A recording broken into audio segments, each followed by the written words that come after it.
Hello everyone and welcome back to day 4 of our Take 5s. And today we're going to finish off the book of Ruth. We're going to be looking at chapter 4. And chapter 4 is crunch time. This is when, just after, Naomi has instructed Ruth to present herself to Boaz and say, Boaz, I want you to redeem me, to be my family redeemer and redeem me from poverty. And so that happened, and Boaz has now got to decide what to do. Now, Boaz is not actually against the idea of marriage to Ruth. She's a lovely young woman, but he's maybe a bit older, doesn't feel that he has first option over that, because he knows that there is a closer relative that ought to have a say in this situation. Although probably secretly he wants to marry Ruth because he likes her. And so what he does is he organises a business meeting. Now, for business meetings in that time, you'd go to the town gate. And town gates normally where business is transacted, marketplaces and things like that were occurring. And he gathers people around and says, look, I want to have a meeting with this guy who has first choice. And maybe he doesn't explain it fully, but interestingly, he chooses to talk about a business transaction of some land, redeeming some land.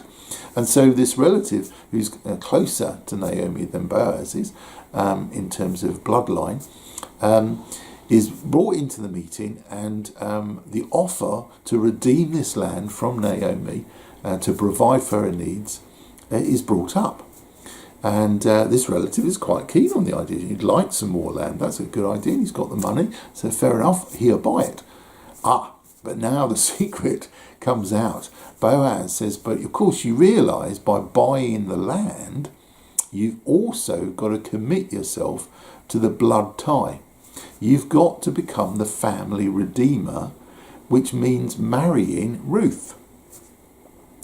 And this relative is not keen on that idea, because ultimately if he marries Ruth, that means he's committing himself not only to a new business situation, but also to a completely new family situation.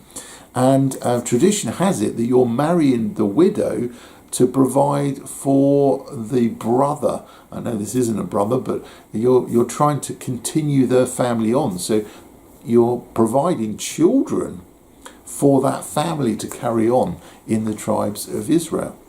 And so that all sorts of messes up the inheritance situation of his own bloodline.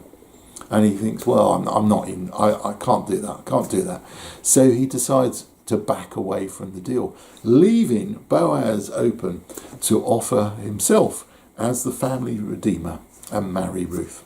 A happy ending. Hooray! Everyone's good. Everyone's comes out good in this situation. Now, it's an interesting parallel to how Jesus redeems us.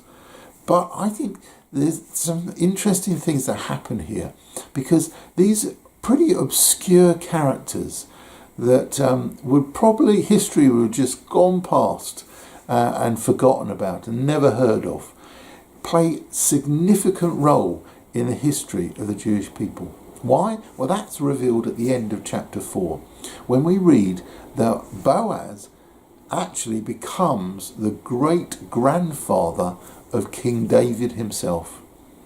So the joining together of Ruth and Boaz has been under God's hand.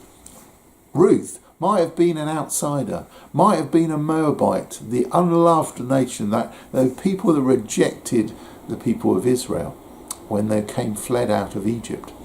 But she came into the family of the Jews, came into God's family through her belief in the God of the Jews, decided to show willing and work hard and provide for her mother-in-law. That good character shone from her and reflected in Boaz's eyes of her good nature, and was a very attractive nature. And he was in the situation where he was wealthy enough and free enough to consider being the family redeemer and marry Ruth. And so people of good character here are reflected in this storyline. They are brought together by God's hand what would seem a complete dead end in Ruth and Naomi's life, actually God brought together to create a wonderful bloodline, a wonderful provision for Ruth.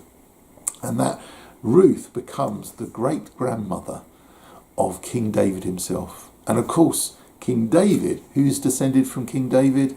Jesus is descended from King David. So we have this incredible story, which seems like nothing, but actually is pivotal in the storyline of what God is trying to accomplish through the Jewish people.